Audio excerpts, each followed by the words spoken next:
This is OneWrestling.com, 24/7 wrestling news. What's up, ladies and gentlemen? This is Big Ray's Wrestling Show. I am the Mark of the Masses, the man with the plan. Big Ray here to stay to talk some TNA Tna Impact 124 2013.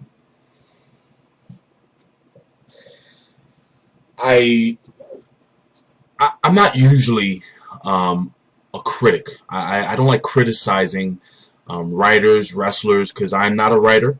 I'm not a professional wrestler. But I'm going to start this show off by saying this.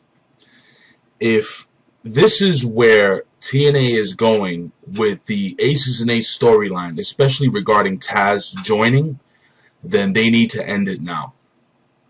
I was very disappointed after last week, which I thought it was great. Sometimes in wrestling, people, they do things for shock factor. And I was definitely shocked with Taz. I actually, if you saw my last week's episode, I was actually really shocked, and I was excited about the whole Taz joining the Aces and Eights, and I wanted to know why. I was curious to know why. Why would you build it up so much, and then well, we start the show off with a video recap of the wedding and the aftermath. And basically, it shows, Bully Ray holding Hulk's hand, making sure Daddy's okay, and Brooke Hogan walking her husband outside the ring after getting the daylights beaten out of him by Aces and Eights. We go to the announcers table, and we have Todd and Mike there. No Taz. Obviously, Taz is now a member of the Aces and Eights. So will we see Taz actually announcing today? We find out later. But Taz actually, the show actually really starts where we have all of the Aces and Eights going nuts in the back, revving their motorcycles, and they're cheering. Ah! Everybody's going crazy. We got Taz. Well, Taz leads the Aces and Eights to the ring. And I'm going to give you just basically a broken down, quick version of what the reason why Taz decided to betray a company that helped him out. Betray a company that gave him a job. Betray a company that's actually been pretty good to him. Taz basically says, how can he pass up an opportunity to join a group as great as the Four Horsemen? I'm sorry, the NWO. I'm sorry, the Aces and Eights. The Aces and Eights. He talks about how the Aces and Eights are all about redemption and all about revenge and how, they're going to take over. I wasn't impressed, Taz. I got to be honest with you, man. I got to be honest, I had a lot of people tell me they're going to watch this week, and you're going to give us this? This is why? Then he goes on to explain that the wedding was a platform for the Aces and Eights to go to another level. What level? What level? What level did you go to? You're doing the same thing you've done. You want to go to another level? Don't have a freaking announcer join the Aces and Eights. He's not going to wrestle. If he's gonna be a mouthpiece, see, my thought process is that if you're gonna have a young, hip group of guys come in and invade your company, develop a mouthpiece. You don't need to have Taz. And I'm upset. As a fan, I'm upset. And then he goes on to say that he has, out of the blue, he has this ironclad contract where he can't be touched. He's Teflon Taz. Teflon Taz. Are you serious, brother? Are you serious? Really? To quote the Miz, really? And then he goes on to talk about a higher power. I'm going to tell you something right now. In the business, they say it's a payoff. And I hope TNA Wrestling, I hope this is going to be a major payoff. I hope this higher power is somebody who's going to blow our minds. And it better not be Eric Bischoff.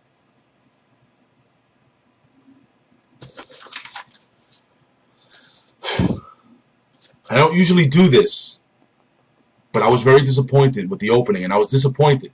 Well, anyway, Taz decides to join the announced team for the TNA Knockouts heavy World Championship match. I'm sorry, I'm all flustered. But anyway, we have Tara versus Velvet Sky, which was actually a pretty decent match. But of course, Jesse gets involved during the entire match, more or less. And the referee is actually blind when you have Velvet Sky, who picks her up into a suplex, and Jesse grabs the leg of Velvet Sky, having Tara crash down on top of her, holding her leg down while he's outside the ring on the apron for the 1, 2, 3. So Tara retains her title over Velvet Sky. And truth be told, I am not a big fan of Velvet Sky. I want to see ODB versus Tara. I want to see some really awesome wrestling. Hell, turn Gail Kim, turn her face. I want to see a good feud.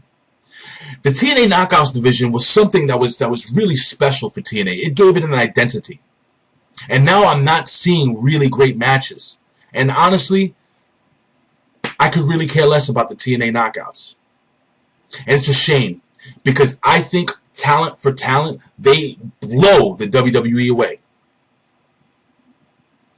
I would like to know what you guys think. Please leave a comment below here at YouTube /OneWrestlingVideo or OneWrestling.com, or send me a tweet at Big Ray Show on Twitter.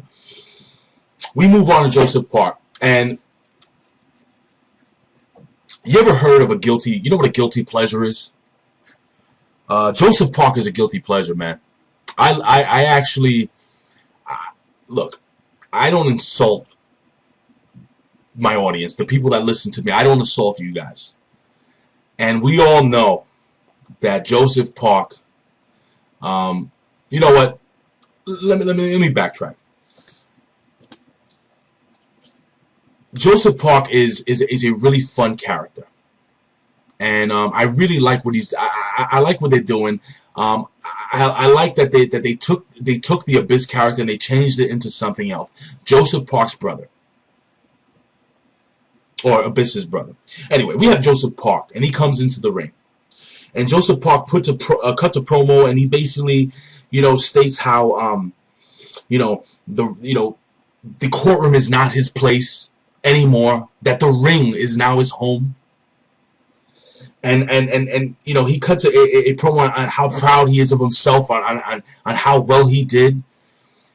And then he states that next week, from Manchester, England, open fight night, he's gonna call somebody out. He's gonna watch video, and he's gonna study, and he's gonna deliberate. And next week he'll give us the verdict on who will be his first official opponent. I thought Devon was. Apparently not. But who's going to be his official opponent next week on Impact Wrestling? And I'm actually interested to see. I actually enjoy Joseph Park. I would like to know what you guys think about the Joseph Park character. We move on.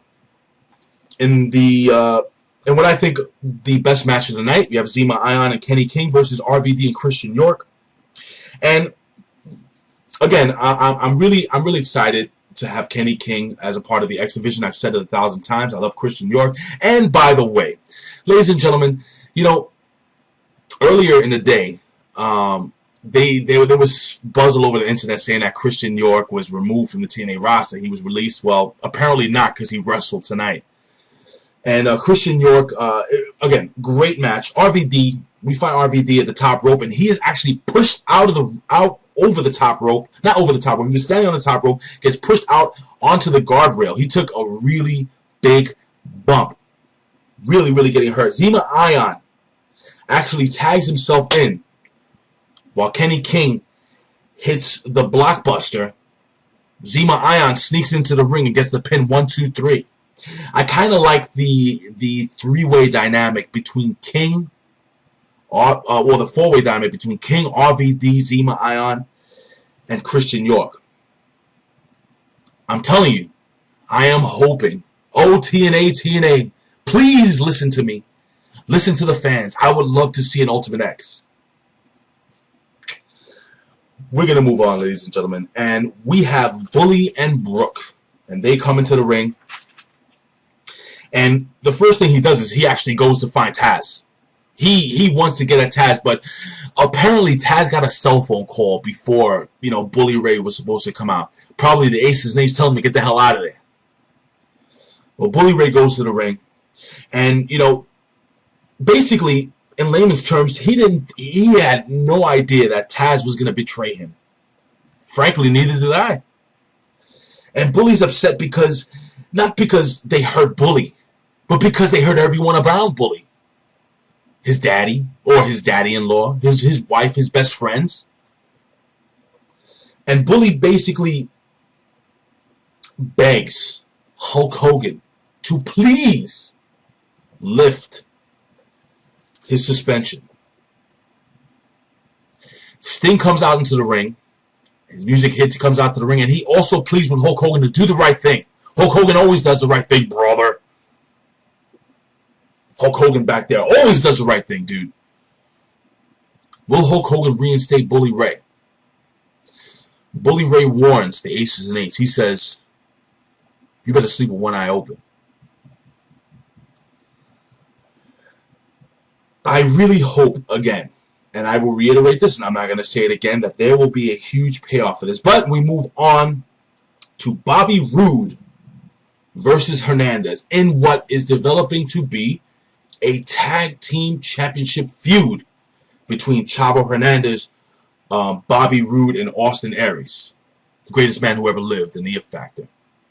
Again, a lot of you guys thought that it's kind of a weird combination, Aries and Roode.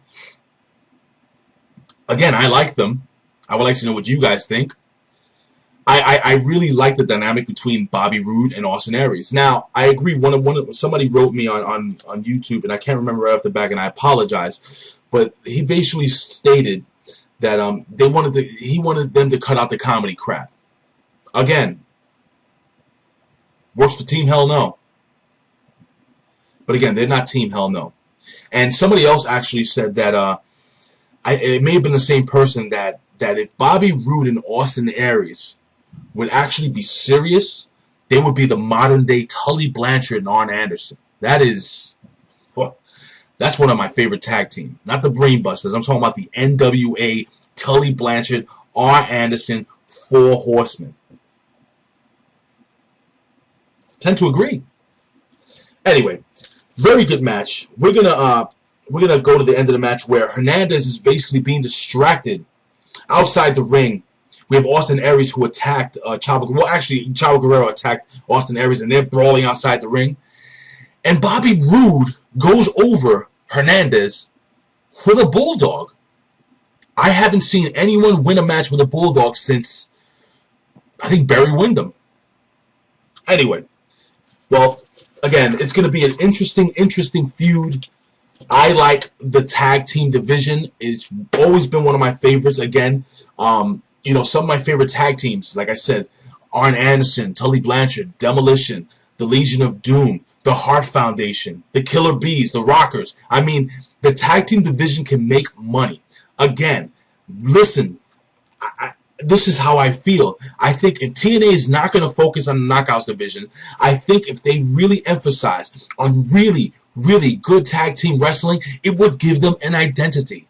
And this is what I think TNA needs to separate them from the machine WWE. Do I believe in TNA? Absolutely. Do I get upset with TNA? A lot of times I do, but I usually enjoy their programming. I think TNA has a long way to go, but if they play their cards right, they can be something special. Well, ladies and gentlemen, Kurt Angle, our Olympic hero, is back. Kurt Angle comes to the ring, and he says that he's tired of the Aces and Eights cheap shots. And he calls out, Mr. Anderson! Anderson. Mr. Anderson comes out. And Mr. Anderson says, Kurt Angle basically wants to fight Mr. Anderson. And Mr. Anderson says, you want to fight tonight? You want to fight me? Actually, he wants to fight him next week. Kurt Angle does. And he goes, you want to fight me next week? chewing his gum. You want to fight me next week? You want to fight me next week? I'll fight you now. Mr. Anderson attacks Kurt Angle, runs out of the ring before Kurt Angle's able to slap on the ankle lock or the angle lock.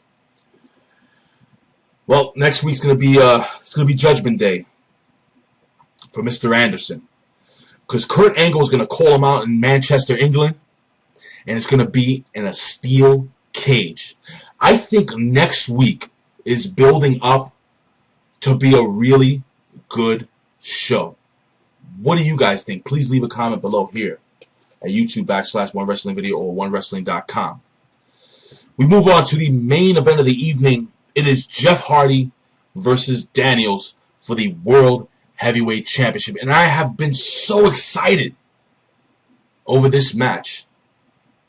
I actually believed that Daniels would have a shot at the championship. But after watching this match, I gotta be honest, I don't know if it's in the cards.